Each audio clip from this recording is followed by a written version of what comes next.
बताने का मोहताज नहीं है। आज हमारे एयर फोर्स डे यानी वायुसेना का स्थापना दिवस है।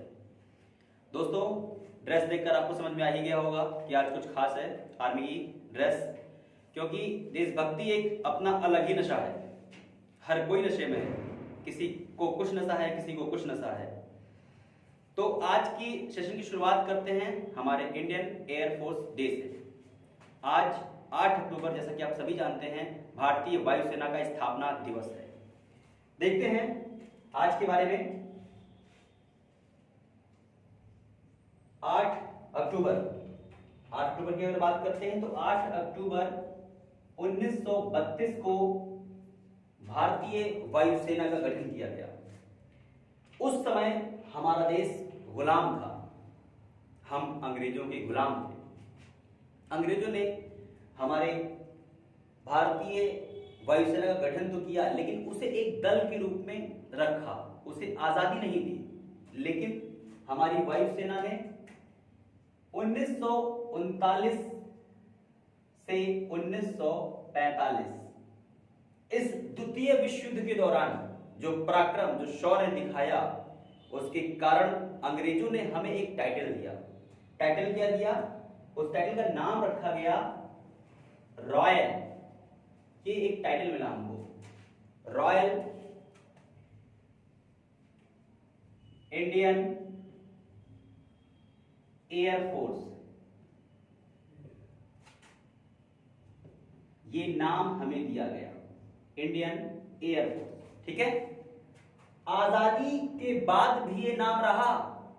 बड़े दुख की बात है ये कि आजादी के बाद भी ये रॉयल शब्द जुड़ा रहा।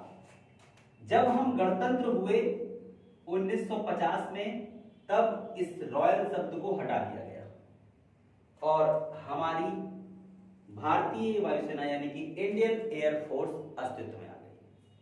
दोस्तों, इतनी बात समझ में आ गई? एयरफोर्स डे से या एयरफोर्स से हमारे एग्जाम में कितने प्रश्न आएंगे, यही हमें समझना है। देशभक्ति की बात है, अच्छी बात है, लेकिन हमारे एग्जाम में कितने क्वेश्चन ये देगा, हमें वो देखना है। अब 1950 से भारतीय वायुसेना यानी कि भारतीय वायुसेना का नाम अस्तित्व में आ गया। भारतीय वायुसेना की बात करें तो इनसे प्रश्न अब कहां से क्या निकलते हैं? भारतीय वायुसेना के पहले भारतीय एयर चीफ मार्शल यानी कि वायुसेना प्रमुख सुब्रतो मुखर्जी थे। सुब्रतो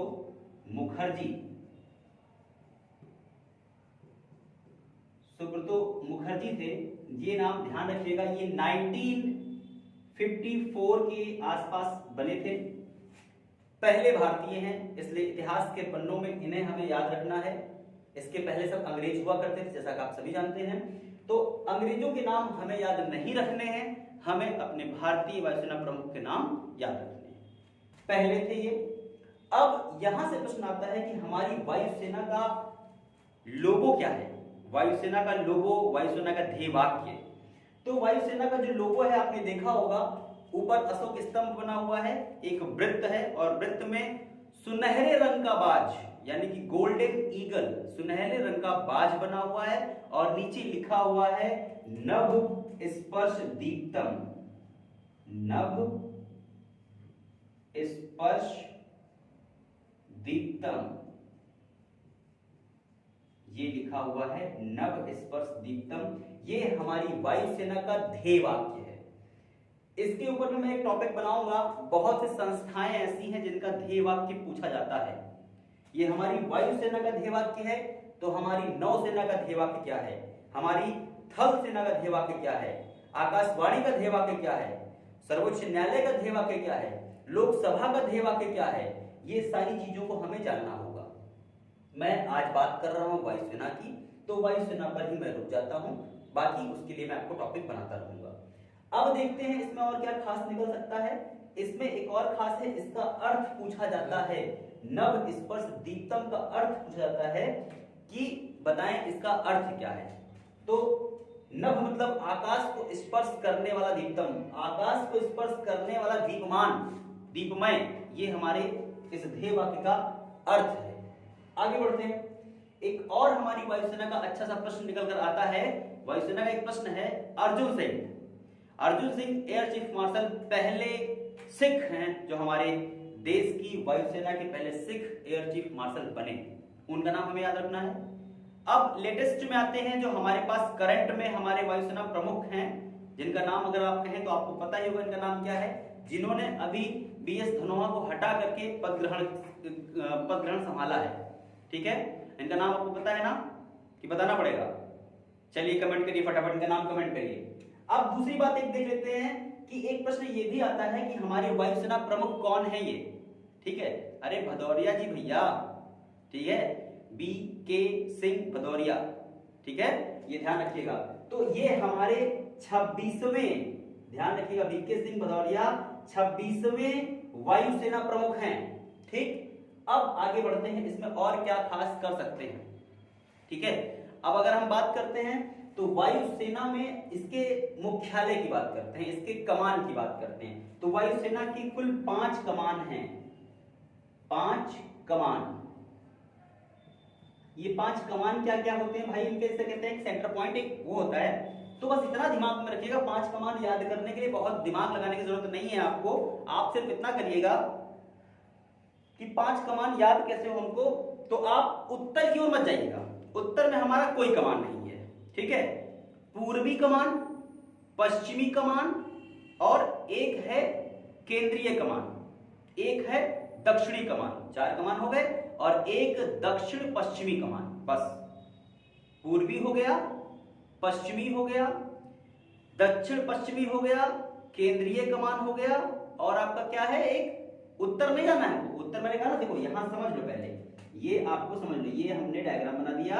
उत्तर में हमारा कोई कमान नहीं है, एक हमारा यहाँ कमान है पूर्वी में, एक हमारा पश्चिमी कमान है, यहाँ दूसरा है, एक हमारा दक्षिणी कमान है, ये हमारा तीसरा है, एक दक्षिण पश्चिम में हमारा कमान है, ये हमारा चौथा कमान है, और एक केंद्रीय कमान हमारा होता है, वो हमारा 5वां कमान है, केंद्रीय कमान, जो न्यू दिल्ली की ओर डिनोकेट करता है। तो हमारे ये केंद्रीय कमान हो गया, यानी कि 5 कमान हमारे पास मिल गए। ठीक है, अब हम बात करते हैं वायुसेना हमारी विश्व की कौन सी बड़ी ताकत रखती है। तो हमारी भारतीय वायुसेना दुनिया की 5वीं बड़ी वायुसेना है।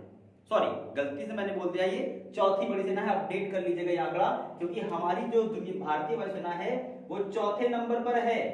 सबसे पहले अमेरिका आता है, फिर रूस है, फिर फ्रांस है, और फिर हम हैं, भारत। ठीक है, 4थी बड़ी सेना हमारे देश की है, यानी कि ताकतवर और सेना में। आज करीब हमारे पास भारतीय वायुसेना में 1,30,000 सैन्य बल हमारे पास है।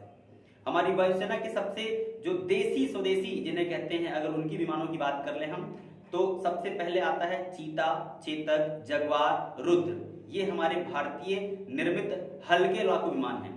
अब तो हमारे पास सुखोई भी है, सुखोई 13 का हमने मॉडल भी ले रखा है, सुखोई 13 हमारे देश में उत्पाद भी होता है। अब एक आया है हमारा तेजस, जिसे हम कहते हैं HL तेजस, ये सबसे हल्का हमारा लड़ाकू विमान है। और लेटेस्ट में तो हमने भी जो है किसको, राफेल को शामिल किया है। राफेल के आने के बाद, राफेल हालांकि 4थी पीढ़ी का विमान है, 4थी और 5वीं पीढ़ी की मिक्स का विमान है। ये 4थी पीढ़ी और 5वीं पीढ़ी क्या होती है, इस पर मैं आपको वीडियो बनाऊंगा। 4थी पीढ़ी और 5वीं पीढ़ी, 5वीं पीढ़ी के वो विमान आते हैं जो रडार की पकड़ में नहीं आते हैं, वो 4थी पीढ़ी के विमान कहे जाते हैं। हमारा राफेल जो है 4थी और 5वीं पीढ़ी के बीच का है। किस देश से लिया गया आपको पता है, फ्रांस से लिया गया है। इसके पहले हमने अभी लेटेस्ट यानी लास्ट ईयर की बात करें तो चिनूक और अपाची को मैंने मंगाया है। चिनूक और अपाची अगर हम बात करते हैं तो ये हमारे जो है परिवहन जो है माल ढोने के काम में आने वाले हमारे पास ये विमान हैं, हम इनको लेके चलते हैं। अब दूसरी बात करते हैं हमारी एयरफोर्स वायुसेना का, अगर हम बात करें तो इनके ऑपरेशन की बात करें तो ऑपरेशन विजय, ऑपरेशन सफेद बादल, मेघदूत, ये हमारी वायुसेना की वो ऑपरेशन है जिन्होंने हमारी वायुसेना को दमखम से भर दिया है। और जैसा कि आप सभी जानते हैं, बालाकोट एयर स्ट्राइक के बाद भारतीय वायुसेना ने पूरी दुनिया में अपना परचम लहरा दिया है। उसके पहले अगर हम कहें तो पहला सर्जिकल स्ट्राइक, उरी अटैक का बदला जब हमने लिया था, तो उससे हमारी भारतीय वायुसेना की छवि दुनिया के सामने एक अच्छे से अच्छे रूप में उभर कर सामने आई थी। उसके पहले अगर हम बात करते हैं तो म्यांमार में घुसकर आतंकवादियों को मारने के लिए जो सर्जिकल स्ट्राइक किया गया था, उससे भी हमारी वायुसेना का गौरव बढ़ा था। तो हमारी वायुसेना के लिए चंद शब्द मैं कहना चाहूंगा। जो इस समय हमारे देश में जो गतिविधियां हो रही हैं पाकिस्तान और चाइना की मिली जुली यानी जुगलबंदी जो कर रही है बॉर्डर पर, उस पर हम अपनी भारतीय वायुसेना की ओर से मैं चंद लाइनें कहना चाहता हूं दोस्तों। चंद लाइनें हैं। पाक तुझे परमाणु बम पर अब गुमान न होगा, पाक तुझे परमाणु बम पर अब गुमान न होगा, भारत माता का फिर से अपमान न होगा।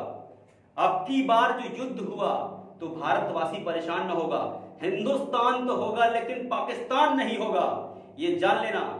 पाकिस्तान के लिए चेतावनी है मेरी, ठीक है। ये हमारी भारतीय वायुसेना की ओर से मैं चेतावनी कर रहा हूं कि हमारी वायुसेना की ताकत को जानिए, समझिए, पहचानिए। तो दोस्तों आज के लिए इतना रखता हूं। आई होप आज का वीडियो आपको समझ में आया होगा, अच्छा लगा होगा। इसको सब्सक्राइब करिए, शेयर करिए, लाइक करिए और बताइए पाकिस्तान तक ये बात पहुंचनी चाहिए कि इस बार अगर युद्ध हुआ तो पाकिस्तान नहीं होगा। सब्सक्राइब